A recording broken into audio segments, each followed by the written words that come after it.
Hello everyone, good morning, नमस्ते। कैसे हैं आप लोग? आई होप सभी अच्छे होंगे और मैं भी ठीक हूँ। आज है थर्सडे, तो मेरा उपवास है थर्सडे का। तो बस हम दोनों यहाँ पे पूजा पाठ कर रहे थे, तो हमारे साथ ना ये कथा में बैठते हैं, इसीलिए मैं इनको कहती हूँ जब मैं पूजा कर रही हूँ तो थोड़ा सा आप भी पूजा कर लिया करिए। तो पता है इनका ना पूजा पाठ ये सारे चीज़ से ना मन उठ गया। मतलब जब होते हैं ना कि जब हम बहुत कुछ करते हैं फिर भी हमारे साथ भगवान उल्टा बुरा ही करता है, इसीलिए ना तब से पूजा पाठ में बिल्कुल भी बिलीव नहीं रखते हैं। क्योंकि एक वक्त था ना, ये खुद बताते हैं कि एक वक्त था ना कि मैं इतना पूजा पाठ करता था ना कि हमारे सर्कल के जितने लड़के थे ना कोई उतना पूजा पाठ नहीं करता था जितना हम करते थे। लेकिन धीरे धीरे मैं सब छोड़ दिया। ऐसे कभी कभी मैं कहती भी हूँ कि जैसे नवरात्रि वगैरह में कि मंदिर पे चलिए पूजा पाठ कर लीजिएगा, तो बोलते नहीं तुम चले जाओ, तुम कर लेना, हम नहीं जाएंगे, ऐसे बोलते। फिर मैं बहुत जिद से लेके जाती हूँ। और यहाँ पे ना मैं कथा कह रही हूँ और फिर उसके बाद आरती करेंगे। तो सारे चीज़ मतलब जितना भी था ना सब लोगों ने तो बहुत अच्छे से मनाया होगा, उम्मीद करती हूँ। और मेरा तो जैसे तैसे रह गया, आप लोगों ने देखा ही होगा। मैं कोशिश करूँगी आज के बाद से ना आप लोगों से कुछ नहीं छिपाऊँ। और आप लोग कहते हैं कि दीदी आप मतलब उन लोगों के बारे में बोल रहे हैं, उन लोगों को मतलब कोई अगर वीडियो दिखा देगा, तो मुझे अब ना कोई डर नहीं है। हमारे पति हमारे साथ हैं, क्योंकि हर वीडियो को अपलोड करने से पहले ना हमारे हस्बैंड सारे चीज़ देखते हैं। Hello everyone, good morning. कैसे हैं आप लोग? आई होप सभी अच्छे होंगे। मैं नेहा और आप सभी का मेरे ब्लॉग में फिर से वेलकम है।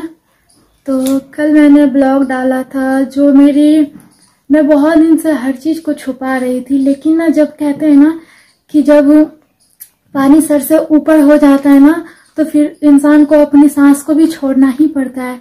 तो बस मेरे साथ भी कुछ ऐसा ही था। लेकिन ना मैं एक अच्छी बहू बनने के लिए क्या क्या नहीं की मतलब हर हमेशा कोशिश करती।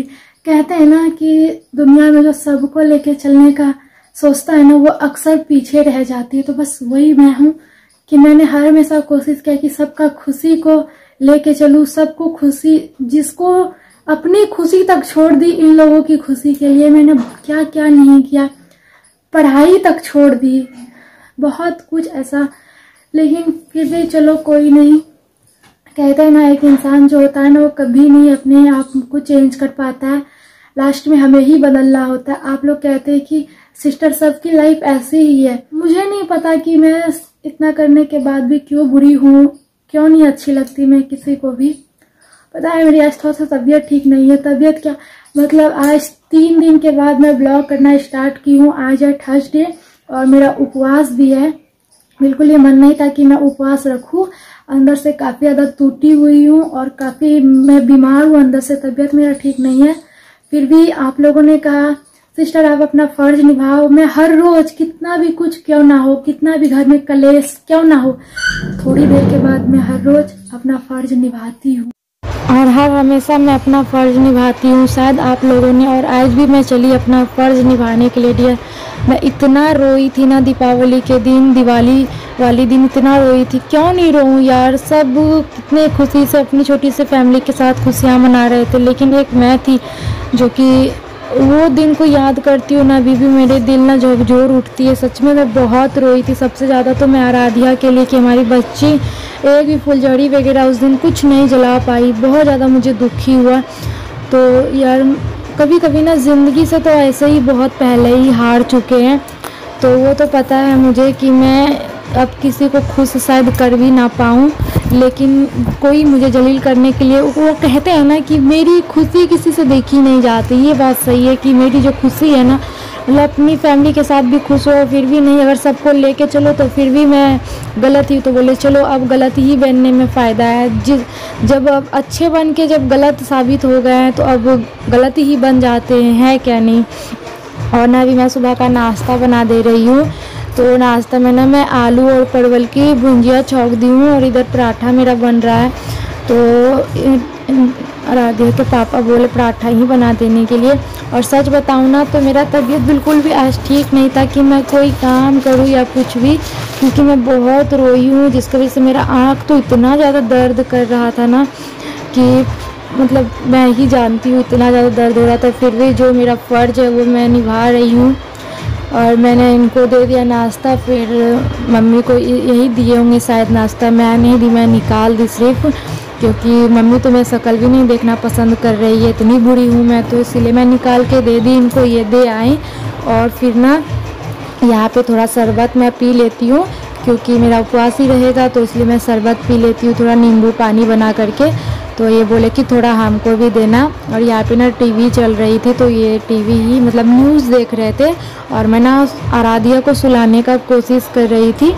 और फिर लगे हाथ आ गई हूँ, दोपहर का खाना मैं चढ़ा देती हूँ, क्योंकि ये खा करके चले जाएंगे अपने काम पर। तो यहाँ पे दाल चावल ही सिर्फ हम बनाएंगे, क्योंकि सुबह में जो मैं सब्ज़ी बनाई थी ना, आलू परवल की सब्ज़ी, तो वो थोड़ा सा है, तो दोपहर के खाने में हो जाएगा। और तबीयत ख़राब रहता है ना, तो फिर सच में बिल्कुल मन नहीं होता है कि किचन में एक एक घंटे तक खड़ा रहूं और कोई भी काम करूं। तो यहाँ पे देख सकते हैं दाल चावल सिर्फ मैं अभी बनाई, और सुबह में जो मैंने आलू परवल की भुजिया बनाई थी ना, तो वो अच्छा खासा था, तो अभी सबका हो जाएगा।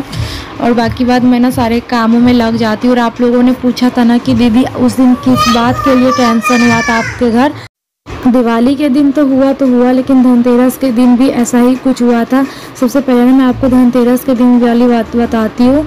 मतलब मैं ना उस दिन किचन की शायद आप लोगों से वीडियो भी शेयर की थी, किचन की साफ़ सफाई मैं कर रही थी ना, तो मैं भूल गई थी आराध्या को ना मैं एक बिस्किट खिलाती हूँ। तो अगर मैं कोई काम में बिजी रहती हूँ ना, तो तब तक उसे मैं बिस्किट ही दे देती हूँ खाने के लिए, वो खाती और मैं अपना काम कर लेती हूँ। तो बस ना वही बिस्किट मेरे ध्यान से निकल गई थी।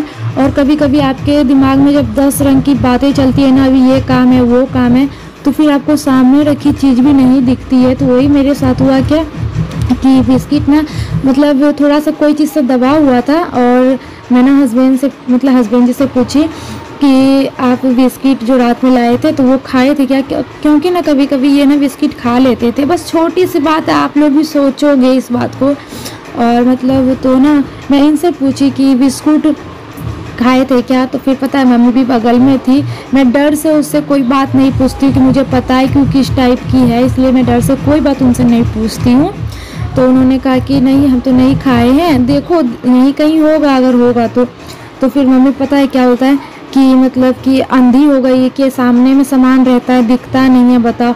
इसी में मतलब तो हम बोले कि मम्मी अगर हम अंधी हो जाएंगे तो क्या सच में आपको अच्छा रहेगा। बस इतनी सी बात में बहुत बड़ा बात हो गया। अभी बताओ कि हम अगर बोल दिए कि हम अंधी हो जाएंगे तो ये कौन सा जवाब लगाना हुआ।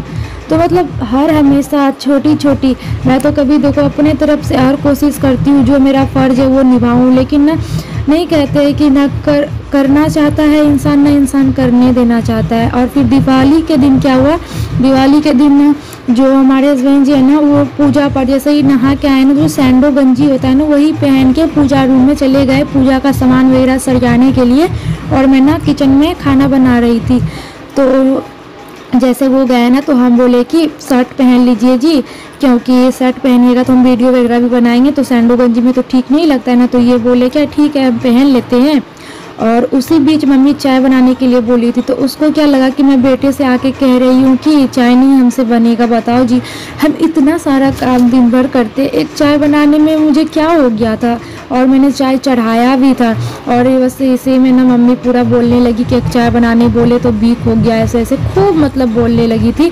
तो फिर हम बोले कि मम्मी पूजा पाठ का दिन है, आज कम से कम आज तो मत वो करिए। तो फिर बोलते हैं कि हाँ हम लड़ना चाहते हैं ये वो, बस इसी में बहुत बात मतलब बढ़ गया और बहुत ज़्यादा टेंशन हुआ। मतलब हमारे घर ना छोटी छोटी बात को अक्सर इतना बड़ा रूप ले लेता है ना कि हमारे घर कलेश इतनी हो जाती है ना कि सोच भी नहीं सकती। और फिर ना अभी शाम हो गई, मैं शाम का नाश्ता मैं मैगी बना दी थी और चाय बना दी थी, और फिर नाइट का खाना में लग गई थी, क्योंकि हम सुबह में जो सब्जी बनाए थे तो मेरा सब्जी ख़त्म हो चुका था। तो अभी मैं नाइट में बना देती हूँ। रोटी मैं बना रही हूँ, और इधर ना आलू और गोभी निकाल के रखी हूँ। पहले मैं रोटी बना लूँगी, दूध उबाल लूँगी, फिर उसके बाद मैं सब्जी बनाऊँगी। आलू और गोभी का सब्जी बना देंगे ना तो फिर सब लोग खा लेंगे। और फिर अभी तक ना मैं कुछ भी फलाड़ी वगैरह नहीं की हूँ, 8 बज चुका है। हस्बैंड जी का वेट कर रही थी कि कब ये कुछ लेके आएंगे, क्योंकि ना मैं फल फ्रूट ये सब बिल्कुल भी मुझे अच्छा नहीं लगता है खाने में।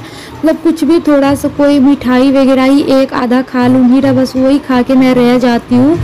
तो मतलब 2 पीस खा के बस पानी वगैरह पी लेती हूँ, बस वही खा के रह जाती हूँ। पूरा दिन मेरा उपवास ऐसे ही निकल जाता है। और बाकी बात काम जो है तो वो अपने जगह पे है। और बाकी बात ना अभी मैं सारा काम वगैरह निपटा दी हूँ। और ना हस्बैंड जी आ गए थे तो मैं इनको बोली कि थोड़ा खाना वगैरह लेके खा लीजिएगा, क्योंकि आज मेरा तबीयत ठीक नहीं लग रहा है, मैं जा रही हूँ सोने के लिए। तो अच्छा खासा टाइम हो चुका था, करीब 9:30 बज चुका था। और हमारे घर सब लेट से खाते हैं, 10-11 बजे खाते हैं। तो हम बोले कि आप लोग खा लीजिएगा, हम जा रहे सोने, मेरा तबीयत भी ठीक नहीं लग रहा था। तो मैं सोच रही इस ब्लॉग को यहीं पे एंड करते, मिलते हैं बहुत ही जल्द।